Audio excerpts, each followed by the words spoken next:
네, 반갑습니다.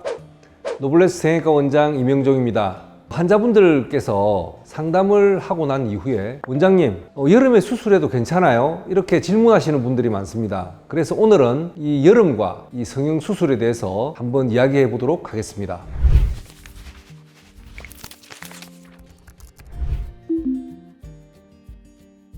대부분 여름철에 수술하는 것을 피하고 했던 경우가 많습니다. 과거에는 밭에서 일을 한다든지 야외 활동을 대부분 많이 하는 경우가 많았고요. 그리고 또 열심히 또 땀을 흘리면서 일을 하는 경우가 많았기 때문에 그럴 경우에 이제 수술을 하게 되면 땀이나 이런 오염된 이런 여러 가지 환경들이 그 상처 부위에 닿을 수가 있습니다. 그럴 경우에는 염증이 쉽게 날 수가 있는데요. 하지만 요즘 같은 경우에 항생제와 또 거기에 대한 적절한 드레싱을 하게 되면 걱정 없이 여름철에도 수술을 할 수가 있습니다. 대부분 상처가 나고 나서 48시간이 지나게 되면 그 상처 부위에 상피화가 일어납니다. 상피화가 일어난다는 것은 그 부위에 이제 장막이 형성된다는 겁니다. 그래서 베리어가 형성이 되면 그 균으로부터 감염되는 것을 막아주기 때문에 보통 한 3일째부터는 우리가 샤워도 가능하고 물이 닿아도 걱정 없다고 이야기를 할 정도입니다.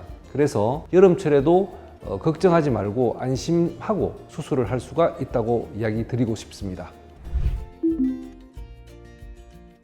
그래도 그 여름철에 조금 피하는 수술이 있습니다. 전신적으로 지방을 흡입을 한다든지 사람에 따라서 공황장애라든지 또 깝깝한 걸 갖다가 싫어하시는 분들이 계시거든요. 전신을 붕대로 이렇게 동여맨다든지 꽁꽁 감아 놓을 경우에 환자가 되게 불편할 수가 있고요. 또한 그 땀이 맺힌다든지 이럴 경우에도 불편할 수가 있기 때문에 전신적으로 본인이 좀 불편해하고 힘들어할 경우에는 여름을 피하는 것이 좋습니다. 하지만 간단한 그 눈 수술이라든지 코 수술이라든지 이런 경우에는 크게 계절별로 차별화를 두지 않고 수술해도 가능합니다.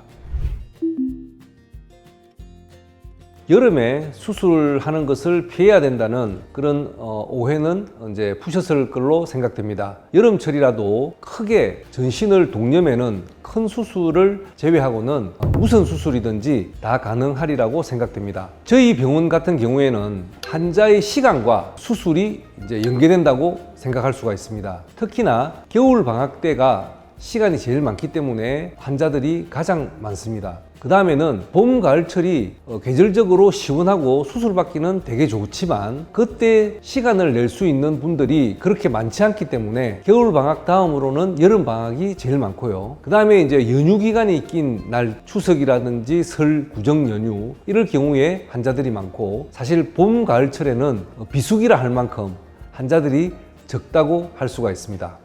오늘은 계절과 성형 수술에 대해서 진실과 오해에 대해서 말씀드렸는데요. 사실 봄, 가을이 수술하기에는 가장 좋은 계절이 아닌가 생각됩니다. 그리고 봄, 가을은 병원이 좀 조용하고 환자가 없는 비수기이기 때문에 이 기간을 찾아서 수술하러 오시면 편안하게 더 편리하게 수술을 받을 수가 있다고 생각합니다.